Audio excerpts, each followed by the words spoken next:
സമയം ഒത്തുകിട്ടിയതിൻ്റെ സന്തോഷത്തിലും അവളോടുള്ള ദേഷ്യത്തിലും അമ്മ കൊടുത്ത പുത്തനുടുപ്പിൽ പിടിപ്പിച്ച മുത്തുകളും പൂക്കളുമെല്ലാം അവൻ പിടിച്ച് വലിച്ച് പറിച്ചെറിഞ്ഞു. കരഞ്ഞിട്ടും കേൾക്കാതെ അവൻ്റെ ദേഷ്യം തീർക്കുന്നത് കണ്ടുവന്ന അമ്മ അബിയെ പിടിച്ച് 2 തല്ലു കൊടുക്കുന്നത് കണ്ട് തടുത്ത കുഞ്ഞനുവിനെയും അവളുടെ മനസ്സിൻ്റെ നന്മയും ഇപ്പോഴും അവൻ ഓർക്കുന്നു.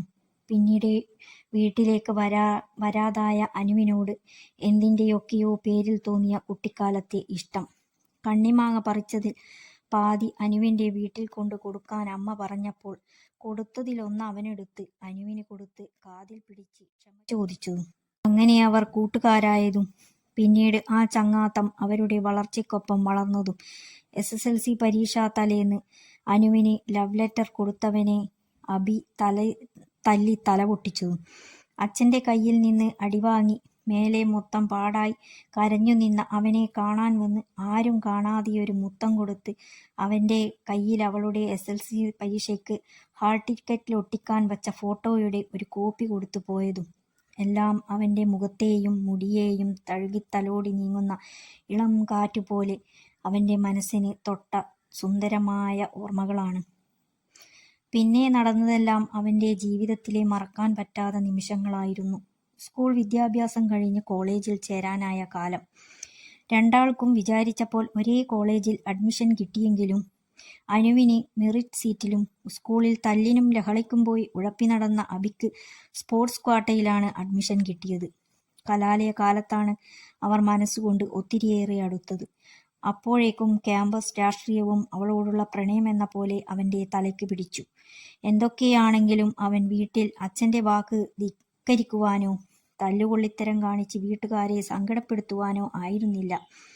എല്ലാ ഉഴപ്പുകൾക്കൊപ്പം ശകാരിച്ചും സ്നേഹിച്ചും കൂട്ടായും ആശ്വാസമായും അനുവും.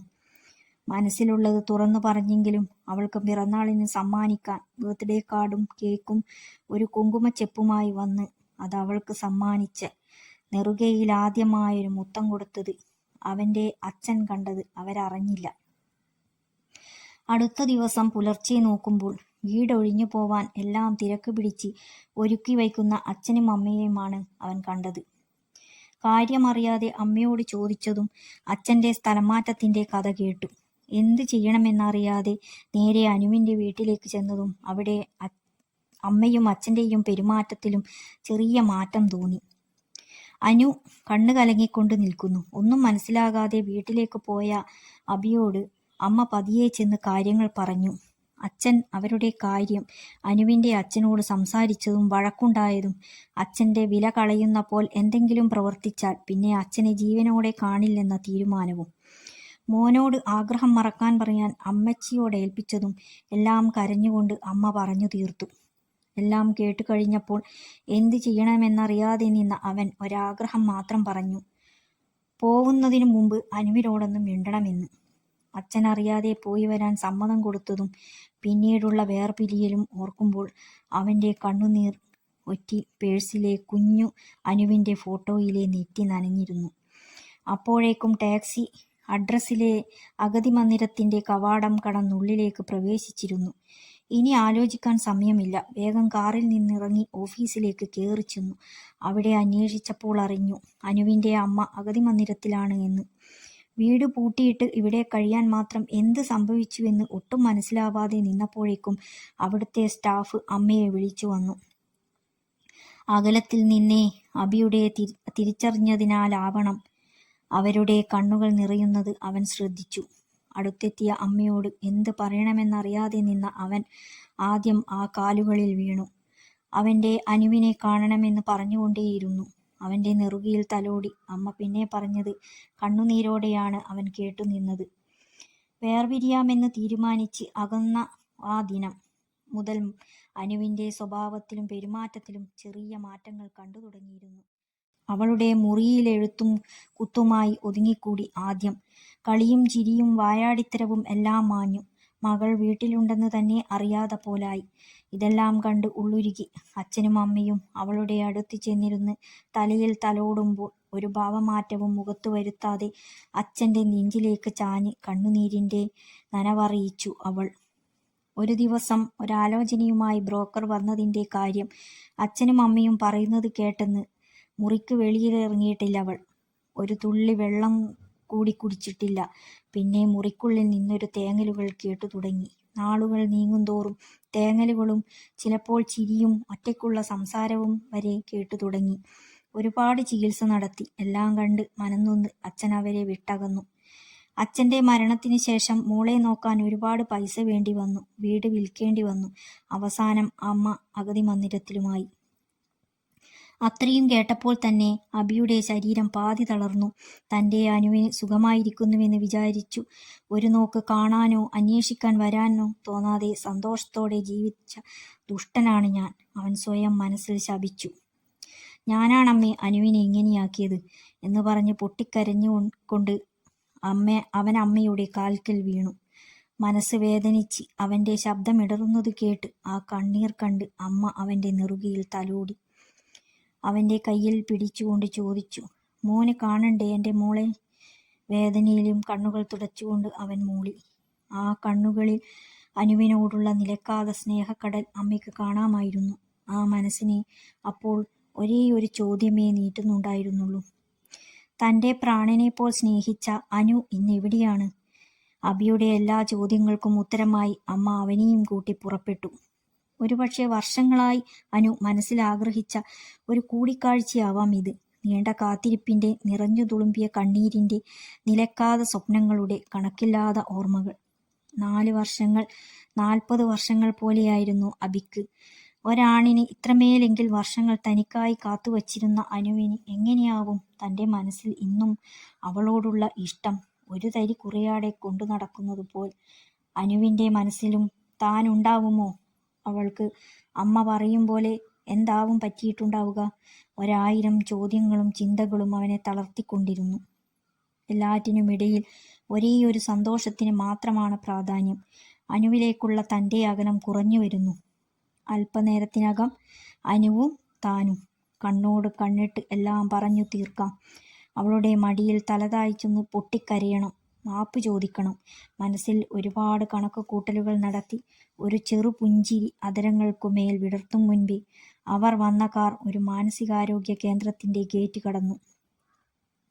നെഞ്ചിനകത്തൊരു വെള്ളിടി വെട്ടിയപ്പോൾ പാതി തളർന്ന മനസ്സോടെ അവനിരുന്നു. ഒന്നും മിണ്ടാതെ അമ്മയ്ക്കൊപ്പം 2ാം നിലയിലേക്കുള്ള ചവിട്ടുപടികൾ കയറുമ്പോൾ അവൻ പഴയ ഓർമ്മകൾ ഓരോന്നും ഓർത്തെടുക്കുകയായിരുന്നു. അവളുടെ ചിരിയും കുസൃതിയും നിറഞ്ഞ അവരുടേതായ നിമിഷങ്ങൾ എല്ലാം ഒരു ശരവേഗത്തിൽ മനസ്സിലൂടെ കടന്നുപോയി. 4 വർഷങ്ങൾ കഴിഞ്ഞുള്ള ഒരു കൂടിക്കാഴ്ച. തൻ്റെ ജീവനായ അനുവിനെയൊന്ന് കാണാൻ ഉള്ളം തുടിക്കുന്നു. 2ാം നിലയിലെ ഒരറ്റത്തെ മുറിയെ ലക്ഷ്യമാക്കി നടന്ന അമ്മയ്ക്ക് പിറകെ അവനും. മുറിയിലേക്ക് കാലെടുത്തു വച്ചതും അവൻ്റെ ഹൃദയമിടിപ്പ് കൂടും പോലെ, നെഞ്ച് പൊട്ടും പോലെ. അപ്പോഴേക്കും പിറകിൽ നിന്നും ഒരു സിസ്റ്ററുടെ ശബ്ദം, ശ്രദ്ധിക്കണം, ചില നേരം വയലൻ്റ് ആവുന്ന പേഷ്യൻ്റാണ്. വന്നിരിക്കുന്നത് ആരായാലും ആ കുട്ടി അബിയേട്ടനാണോ എന്ന് ചോദിച്ചാൽ സമ്മതിച്ചു കൊടുക്കണം. അത് കേട്ടതും കത്തി തറച്ച് കയറുന്ന വേദനയ്ക്കിടയിലും പൊഴിഞ്ഞ സന്തോഷത്തിൻ കണ്ണീർ നനവ് അവൻ പതിയെ തുടച്ചു. മുറിക്കുള്ളിൽ ഒരു കട്ടിലും അതിൻ്റെ താഴെ ചിതറിക്കിടക്കുന്ന കളർ പെൻസിലുകളും കട്ടിൽ കാലിലായി ചേർത്ത് കെട്ടിയ ഒരു ചങ്ങലയും കണ്ടു. നീണ്ടുകിടക്കുന്ന ചങ്ങലയുടെ അറ്റം വെളുത്തൊരാ പാദത്തെ വരിഞ്ഞ് മുറുക്കിയിരിക്കുന്നു. അതെ, തൻ്റെ അനു.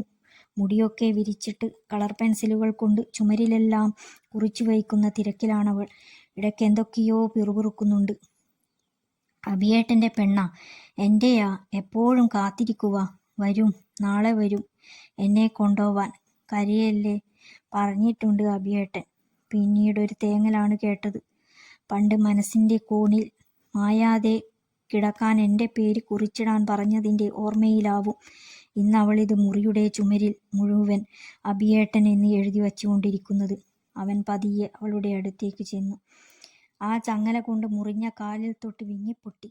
മാപ്പ് ചോദിക്കാൻ അർഹതയില്ലാത്തവനെ പോലെ നീറുന്ന മനസ്സുമായി അനു എന്ന് വിളിച്ചു. പെട്ടെന്ന് ആ വിളി കേട്ടതും അവനെ നോക്കുക കൂടി ചെയ്യാതെ ജനലരികിലേക്ക് ഓടി.